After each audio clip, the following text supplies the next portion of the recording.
El Decamerón, por Giovanni Boccaccio. Los 10 relatos del Decamerón constituyen un universo amplio y colorido, al mismo tiempo que describen la vida medieval cargada de erotismo y de múltiples facetas. El Decamerón es un clásico de la literatura, pero ¿de qué se trata? Peste, consuelo, holgazanería y pulsiones.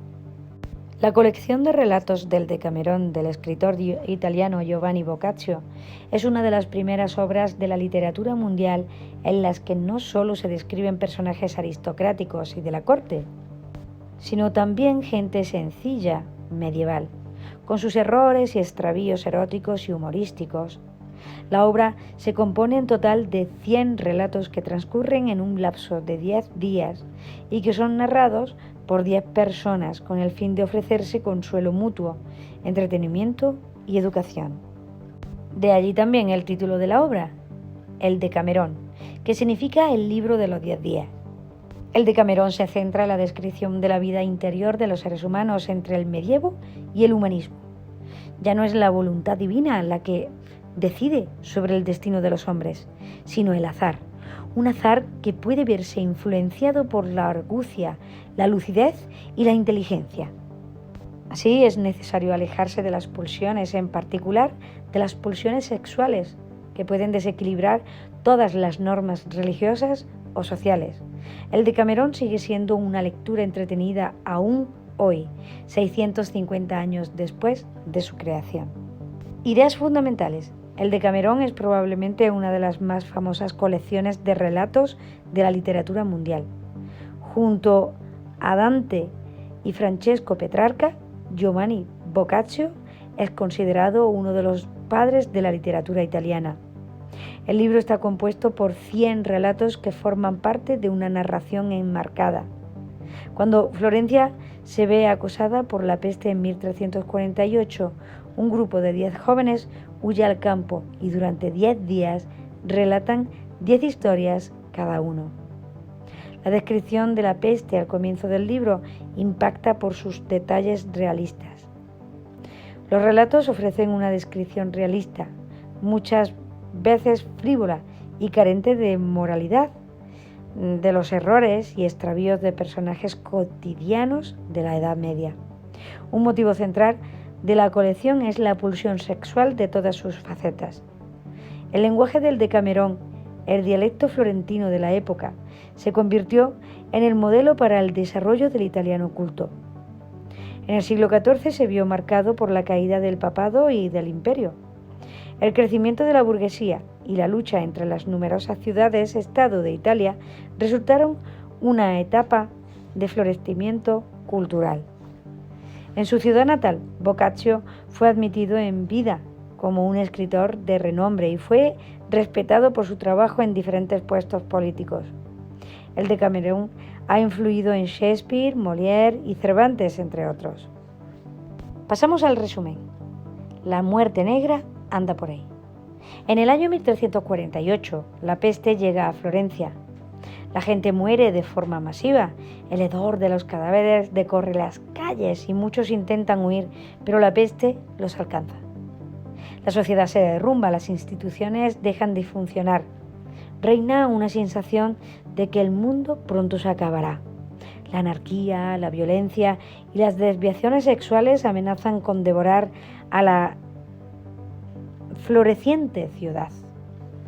Para escapar de ese horror, un grupo de jóvenes, 7 mujeres y 3 hombres, se recluyen en una idílica finca campestre donde, rodeados de sirvientes, cantan y bailan, disfrutan de deliciosos platillos y excelentes vinos.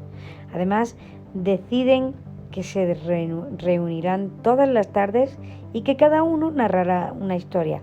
De este modo surgen los 100 relatos del Decamerón, de los cuales aquí se sintetizan los más famosos. El santo hipócrita, el notario Chapelet, lleva una vida desaforada. Jura en falso, miente y engaña, hace que amigos y familiares se pelean entre sí. Blasfema en contra de Dios y los santos sacramentos. Ni siquiera se aminala ante el robo o la muerte. Un rico comerciante llamado Mucciato Francesi encarga a este hombre recolectar deudas en Borgoña. El señor Chapelet se aloja en casa de unos amigos italianos de Mucciato, pero pronto enferma con una gravedad tal que los médicos declaran que solo resta darle la extrema unción. Desde su lecho de muerte, Chapelet oye que sus anfitriones se preocupan por él. El moribundo resulta ser una persona tan malvada que seguramente rechazará los santos sacramentos y será arrojado en una fosa por ateo. Chapelet, que no se asusta ni siquiera ante la presencia de la muerte, hace llamar al monje más creyente, estudioso y puro para confesarse de sus pecados. Haciendo gala de sus dotes lingüísticas, se presenta a sí mismo como un hombre tan virtuoso que, luego de la muerte, recibe su sepultura en el monasterio y el pueblo le rinde culto como a un santo. Los 3 anillos. Cuando Saladín, el sultán de Babilonia, se encuentra necesitado de dinero, hace llamar al rico judío Melquisedec y le pregunta cuál de las 3 religiones monoteístas considera la verdadera, el judaísmo, el cristianismo o el islamismo. El judío reconoce de inmediato las intenciones de Saladín. Quiere ponerlo en una situación escabrosa que lo obligue a dar una respuesta apresurada para luego presionarlo económicamente. Melquisedec responde con la parábola del anillo. Un hombre rico posee un anillo extremadamente valioso que promete entregar en herencia a cada uno de sus 3 amados hijos. Para no decepcionar a ninguno de los 3, hace que un experto confeccione 2 duplicados exactamente iguales. Tras la muerte del hombre, cada uno de los hijos cree tener el anillo auténtico y nadie puede decir quién tiene la razón. Lo mismo sucede con las 3 religiones, dice Melquisedec. Dios se la obsequió a los 3 pueblos y cada uno de ellos creen haber recibido la verdadera herencia divina. Sin embargo, jamás será posible decidir cuál de los pueblos tiene razón. Saladín reconoce la sabiduría del judío y lo hace su amigo. Un hombre en el convento, Masetto, un bello fornido campesino, es contratado como jardinero en un convento haciéndose pasar por sordomudo. Después de un tiempo, 2 jóvenes monjas, poseídas por el deseo carnal, lo llevan a una habitación para dormir con él, creyendo que no podrá decirlo a nadie. Poco a poco, todas las otras monjas se suman a los 2 jóvenes y hasta la abadesa arrastra al jardinero a sus aposentos. Al principio el muchacho disfruta de su suerte, pero pronto empieza a dudar de su capacidad para cumplir con todas las mujeres. Una noche, acostado junto a la abadesa, empieza a quejarse a viva voz por sus esfuerzos. «¡Yo creía que eras mudo!», exclama asustada la abadesa. Masetto responde que acaba de recuperar milagrosamente el habla. Las monjas se quedan con Masetto y lo nombran conserje. Ya no lo agotan físicamente y le dicen que a la gente que fuera del convento, que el muchacho recuperó la voz gracias a las oraciones de las monjas. Con el correr de los años, una gran cantidad de monjecitos vienen al mundo. Masetto, después de muchos años de trabajo con el convento, decide retirarse y regresa al pueblo, convertido en un hombre rico gracias a su labor. A quien quiera oírle, le dice que así actúa Dios con quienes le engañan. La vasija de albahaca de Elisabetta. 3 jóvenes comerciantes enriquecidos gracias a una herencia notan que su hermana Elisabetta mantiene una relación secreta con Lorenzo, un muchacho que trabaja para ellos como sirviente. Al principio los 3 hermanos aparentan no saber nada acerca de los amantes y tratan a Lorenzo y Elisabetta con amabilidad acostumbrada. Sin embargo, después de un tiempo, los hermanos invitan al amante de Elisabetta a acompañarlos durante un paseo y lo matan. Para evitar la vergüenza familiar, en casa dicen que lo enviaron a un largo viaje de trabajo, como ya lo han hecho otras veces. Pero Elisabetta empieza a preguntar cada vez con más insistencia acerca del desaparecido. Los muchachos enfurecen y ordenan a su hermana que se ocupe de sus propios asuntos. Una noche Lorenzo se aparece en los sueños de su desesperada amante para contarle lo que ha sucedido y dónde se encuentra su cadáver. Elisabetta busca el lugar, llora por la muerte de su amado, corta su cabeza, la envuelve en un paño y la esconde en una vasija en la que planta una albahaca. Consumida por la ausencia de su amado, por la noche llora sobre la planta, que por las lágrimas y por la cabeza que abona la tierra cree magníficamente. Cuando los hermanos notan la extraña conducta de Elisabetta, le quitan la vasija, motivos por la desconfianza que les provoca la desolación. Finalmente deciden excavar la tierra y descubren la cabeza semidescompuesta de Lorenzo. Temerosos de que se descubra su crimen, abandonan la ciudad. Elisabetta enferma por el dolor y muere poco después. La grulla coja. El cocinero Chichibío recibe la orden de su amo, Currado, de asar una grulla. El cocinero pone manos a la obra, pero la joven bruneta lo seduce y convence para que le obsequie uno de los muslos jugosos del animal. Cuando Currado le pregunta al cocinero por el muslo faltante, Chichibío le muestra un grupo de grullas durmientes, todas paradas de una sola pata. «Vea, mi señor, las grullas solo tienen una pata».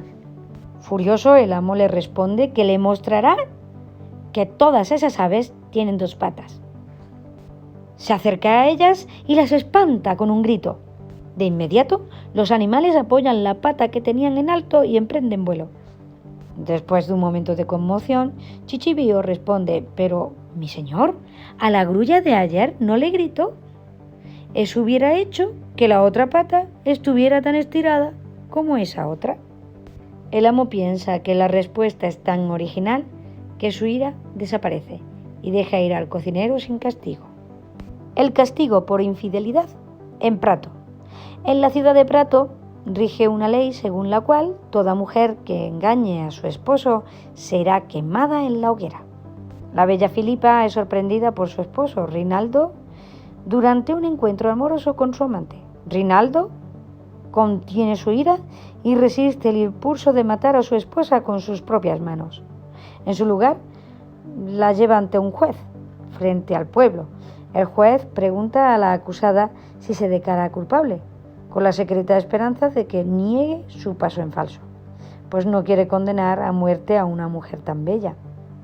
Para sorpresa de todos, Filipa confiesa abiertamente haber pasado la noche en brazos de su amante y agrega que la ley que la condena no fue inventada por mujeres. Además, dice, nunca se negó a las solicitudes de su esposo y después de todo no es su culpa si las mujeres están en mejores condiciones que los hombres para tener varias parejas al mismo tiempo. Por eso le pregunto, mi señor, si él ha hecho todo lo que ha querido cuando y tantas veces como lo ha querido, ¿qué debería hacer yo con lo que me sobra? ¿Debo arrojárselo a los perros? La multitud celebra a carcajadas la respuesta valiente e inteligente y exclama que la acusada tiene razón. De mutuo acuerdo, la ley se da por derogada. Filipa regresa feliz y triunfante a la casa de sus padres, mientras que Rinaldo reconoce su error y se marcha avergonzado. El amante del tonel de vino. La joven Petronella tiene un amante llamado Gianello, que la visita por un rato cuando el esposo de Petronella está trabajando. Cuando un día llega de sorpresa antes de lo acostumbrado y en compañía de un desconocido, la infiel oculta a su amante en el enorme tonel de vino. El esposo le cuenta que acaba de vender precisamente ese tonel a su acompañante por el precio de 100 ducados. Con rapidez, Petronella le responde que ella ha tenido más éxito, pues el hombre que se encuentra en ese preciso instante en el tonel ha expresado que pagará 7 ducados por él, pero que antes quería evaluar la calidad del interior del tonel. Con estas palabras, Gianello sale y dice que comprará el tonel, pero solo si antes lo lava completamente. El esposo despide entonces a su acompañante y se mete en el tonel para limpiarlo, mientras Petronella se asoma por la boca del tonel y le da instrucciones precisas de limpiar aquí y allá. Sin embargo, sus palabras también están dirigidas a su amante, quien está detrás de ella satisfaciendo sus deseos sexuales. Una vez que el esposo ha terminado su trabajo, Gianello le paga los 7 ducados y se marcha a su casa con el tonel. El amante en el baúl. Spinellozio y Sepa son 2 íntimos amigos, jóvenes y ricos, casados con bellas mujeres. Son vecinos en la ciudad de Siena. Después de un tiempo, Spinellozio comienza una relación amorosa con la esposa de su amigo. Por casualidad, Sepa descubre la traición, pero en lugar de pedir la cabeza de su amigo y hacer que el asunto se vuelva público, diseña un plan para vengarse. En primer lugar, obliga a su esposa a confesar su infidelidad y a prometer ayudarle para obtener su perdón. Durante el siguiente encuentro entre Spinozzello y Sepa, aparenta llegar sorpresivamente de regreso a casa.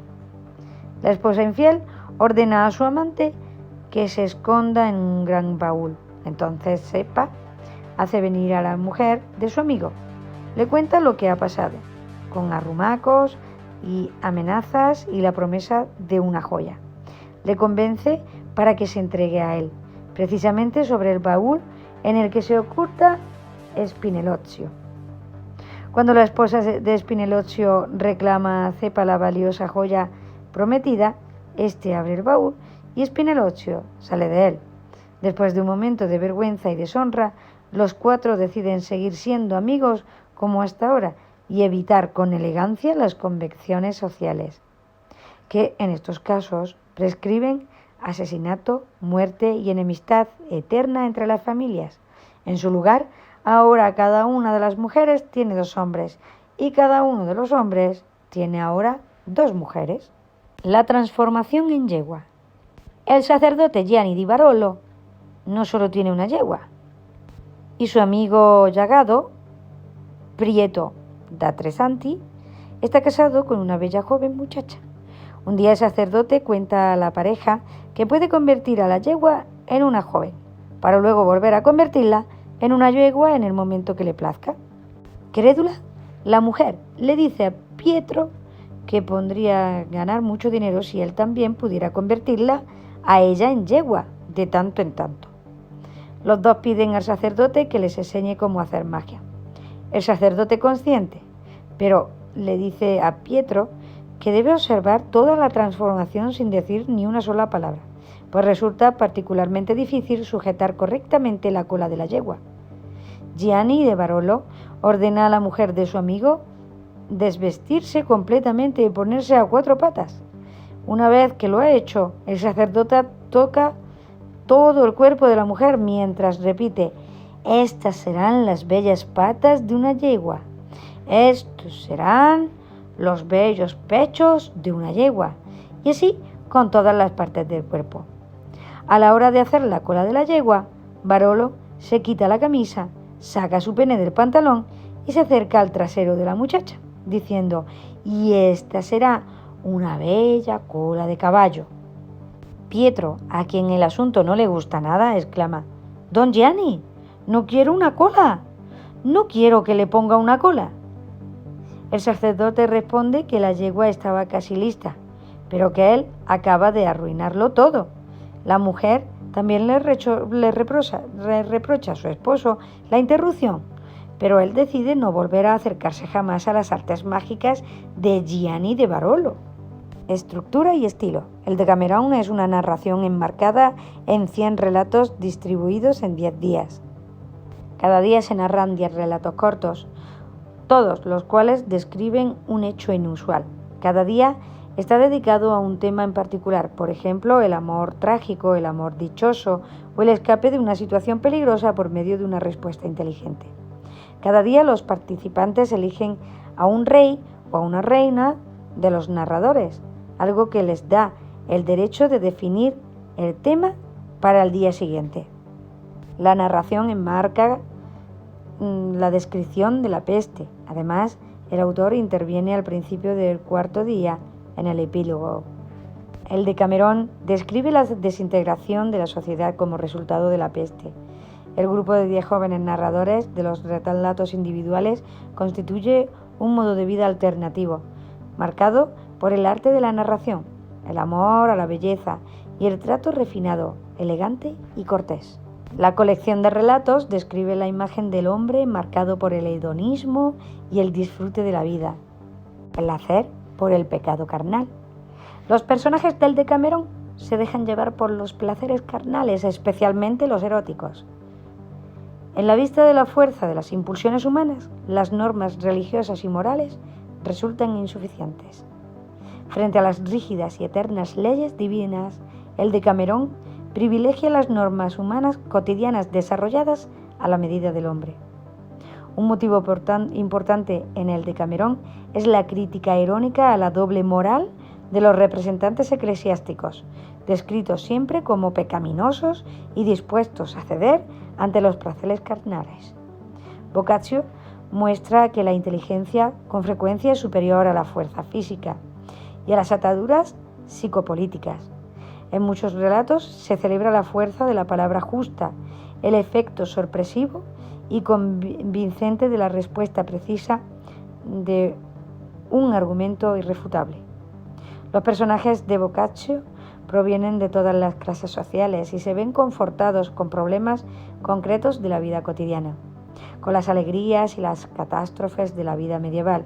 Con ello, el autor rompe con la tradición que considera que solo los personajes aristocráticos son dignos de ser reflejados en la literatura.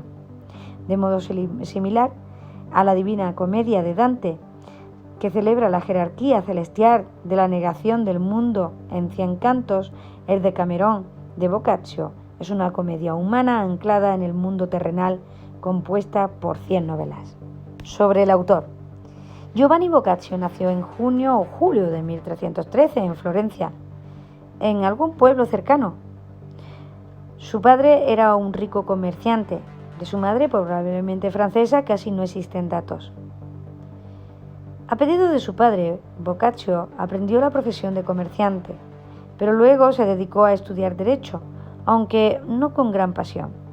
El joven prefería pasar sus días en la corte napolitana del rey Robert d'Anjou, disfrutando de una vida frívola y llena de placeres, llena de excursiones, amoríos y conversaciones mundanas. Además, Boccaccio admiraba la poesía cortesana de Francia, la cultura latina y la historia de la mitología de la antigüedad clásica. Al regresar a Florencia en 1348, experimentó la diseminación de la peste, que se llevó la vida de su padre. Boccaccio heredó la considerable fortuna familiar. Se dedicó a escribir durante 4 años el Decamerón y luego se convirtió en un escritor famoso y respetado, a quien su ciudad le asignó tareas políticas.